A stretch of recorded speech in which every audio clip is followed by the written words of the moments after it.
Hello everyone, this is Clock for Game here, and I just thought I'd bring you an updated Arifureta deck profile. Like I said in my previous Arifureta video, this has been possibly the most fun set that I've ever played in Weiss Schwarz, and I wasn't particularly happy with the video that I produced last time, so I decided to redo it. I've made some changes to the deck, and I just want to go through the changes that I've made, why I've made them, and I'll try and follow this up with a video on some combos and some different little things that you can do in the deck. The rough idea of the deck is still there. You still want to swing big at level 1 and generate your stock, and you still want to hammer them with the Shea and hopefully have your deck very compressed from the level 1 combo. But there's been some changes in the ratios, and I've taken some cards out and added some cards in. And so anyway, without further ado, we'll get into the deck. And we'll start off with possibly the most important card in the deck is this level 0 UA.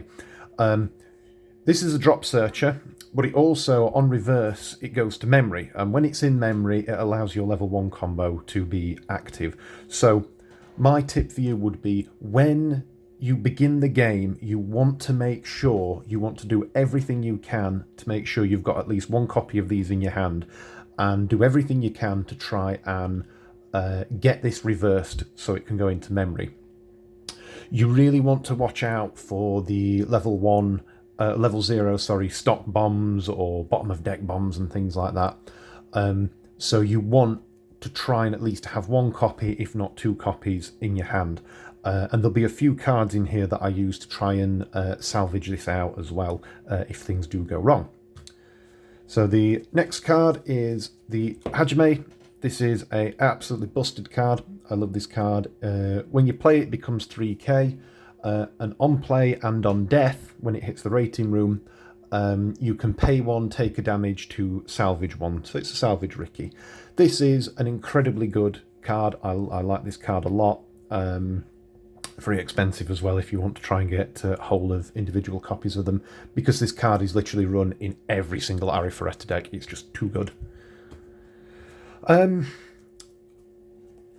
I only run this at 2, this Shea I feel is an incredibly handy card, especially if you overgenerate stock with your level 1 combo, or you want to pay out climaxes that you've hit in your stock. This allows you to pay 2, tap it, ditch 1 to salvage 2 of the same character from the grave. So if you let your UAs die, or you let your level 0 UAs, they're in the bin somewhere, you can salvage them back with this. It also has another effect of ditching a climax. Look at top 2 cards from the top of your deck and rearrange them.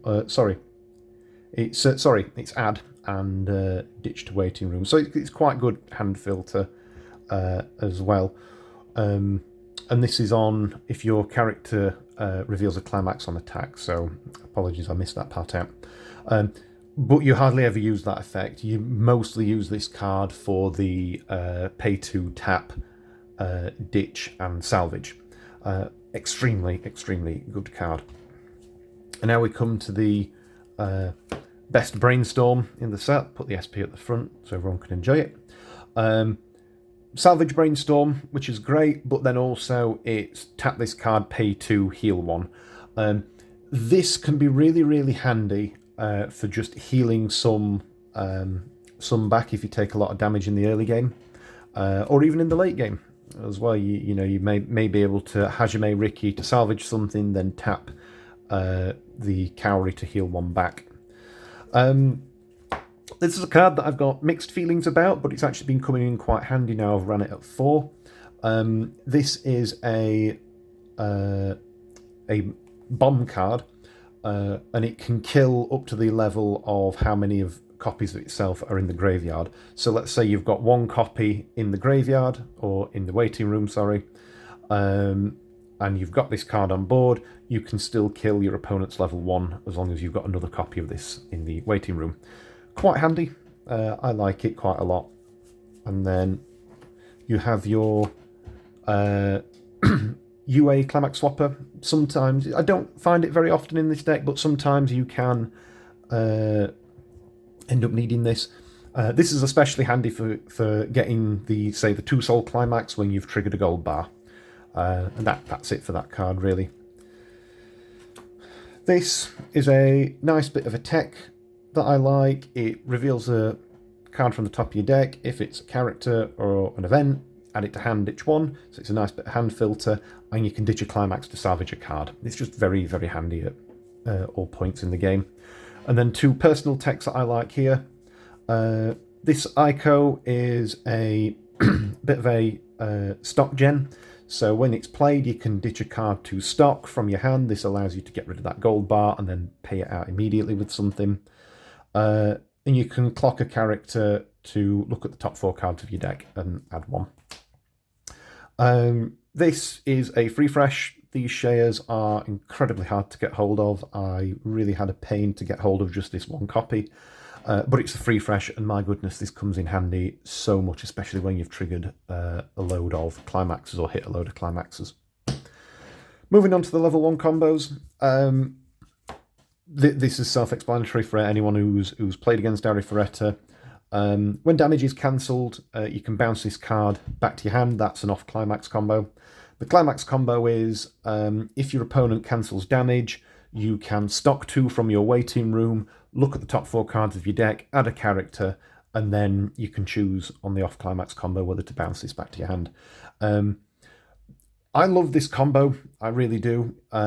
However, usually if you bounce or let these die, you've got an open field for the next turn, so you're going to be taking more damage than you normally would, and this deck really doesn't run over things very well. Although to try and counter that, I've got this UA, which is a tap self and minus 2k to one of your opponent's front row. And also put 1 card from hand into waiting room, choose a level 1, choose 1 level 0 or lower, and tutor it out. So if I am level 1 and I've not been able to get my level 0 UA and she's in waiting room, I can get the UA still out and try and kill it. So not only does this help with power, it also helps with if I really need to run over something, it also helps with bringing out my UA combo piece. Still trying these Shizukus. Sometimes you do need to get over things. Sometimes it is better to maybe have 2 UA combo out and then this, because don't use this for the climax combo. The off-climax combo for the Shizuku is minus 1,000 per character that you've got. Minus 1,000 to one of your opponent's characters per the amount of characters that you've got. So if you've got 4 characters on board, you minus 4k off something. That can just outright kill something, or it can lower something to the point, especially comboed with this UA, to the point where it either just dies or it's so small you can now get over it. And sometimes you do need to be able to do that, especially in say maybe the later game when there's more risks of level 2 or level 3 backups that are quite nasty. You may still be able to get yourself out of backup range with things. And then the last level 1 is this Ico. It stops burn 1 damages. I do like this card, but it does require classmate characters. You need 2 or more classmate characters, so that would be the Shizuku or Hajime's to be out. Yue and Shea aren't classmate or teacher characters. So you do need to be careful when using this card and make sure you've got like a Hajime and a Shizuku out.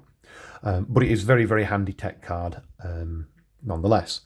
It dishes a climax to waiting room. When your character reveals a trigger, and there are lots of triggers in this, so this can be quite handy. If you do, you can salvage character, which is just quite nice. So sometimes you might not get the anti-burn effect off, but what you can do is you can use that card to, salvage characters. Just quite nice. Very simple level 3 lineup. Here's your climax combo. This Shea is, when it's played, you can play another card from your hand free of cost. So essentially you pay 2, Shea, and then generally you want to finish off with maybe one of these to burn one, but we'll get to that card in a moment. Climax combo is on attack, you can, or sorry, after attack, you can pay 3, ditch a card from your hand to restand. So let's say you've got triple Share out on the board. Probably one of the best things to do for numbers, and thank you for my friend Callum for telling me this, is you can side for 2, then restand, and then front. So you're still hitting for 2, so it's better numbers. What I found with this deck is that I like to just unga bunga, swing big, and then what happens is my opponent cancels everything, and I'm a very sad player. So what's happening now is that I'm trying to side for 2, and then try and, or will restand, and then try and hit for slightly lower numbers. So it's more consistent damage. It's lower numbers, yes, but it's more consistent damage that is more likely to stick. So I had a friendly game yesterday with my previously mentioned friend Callum, where I won because I'd hit for lower numbers. He revealed even though I'd won the game, he revealed the top card of his deck, and it was a climax. So if I'd have swung for 3 instead of the 2, siding for 2, I'd have lost the game because he would have cancelled the last damage, he would have got an extra turn, I would have died. So keep that in mind. This card is the early play UA. If there is the level 0 Hajime Riki in waiting room, she sucks it up and you burn 1. It's sometimes nice to play this card, especially if your opponent has got a lot of cards, not many cards in the deck and a lot of climaxes, they're very compressed. Sometimes you can just hard play one of these cards to, rip a climax off the top of the deck. It's very handy, it's a nice beat stick. And then last but not least is the Share stock swap. Usually, if your opponent is playing something like Tokyo Revengers, this card just kills Tokyo Revengers, just outright. The deck is now dead. Because they're so compressed with a load of climaxes in, you just stock swap them, they just die. Or if you've got something else that can manipulate stock, or you're playing against something that just generates a lot of stock. I've seen a lot of Hololive just consistently pump out stock. I've seen a lot of, what's the name of the Itsuki? Itsuki from Quince. I've seen Nino do it quite a lot, where it just constantly puts out stock. Hitting them with a stock swap and hopefully hitting a load of climaxes off the stock swap can sometimes be a game changer. Very, very, very handy, I think. And if you play this card with the UA combo, obviously this Share comes out for free. But it is quite a heavy cost in Ditch 2, so you do need quite a lot of hand to do it, especially if you're trying to restand multiple combo Shares, because that is also ditch a card from hand as well. So you just need to be careful. You don't want to stock swap and then not be able to restand properly. But that's the end of the deck profile, and here's the combos that you use. Here's the level 1 climax combo, and here's the level 3 climax combo. I'm going to have a play around with this deck because I really, really, really enjoy this deck, and I'm going to make a short video soon about just a couple of combos and things and little tips and tricks that I've learned through playing this deck. This deck is no means tier 0, but I think you can have a lot of fun with it. It's an incredibly versatile set. You can take a lot of people off guard about it as well, especially if you, no pun intended, play your cards right. And especially if you can start to manage your damage a little better. You really want to play your own game with this deck. You kind of try and ignore what your opponent is doing for the most part, not to a stupid degree, but for the most part, and then play your own game, set your own things up, and make sure you're plinking at them for damage, generating stock, and then it makes the opponent's game very, very difficult. But on that note, thank you for watching this video. I think this video's come out a little bit better than the previous one, and I will see you all next time. God bless.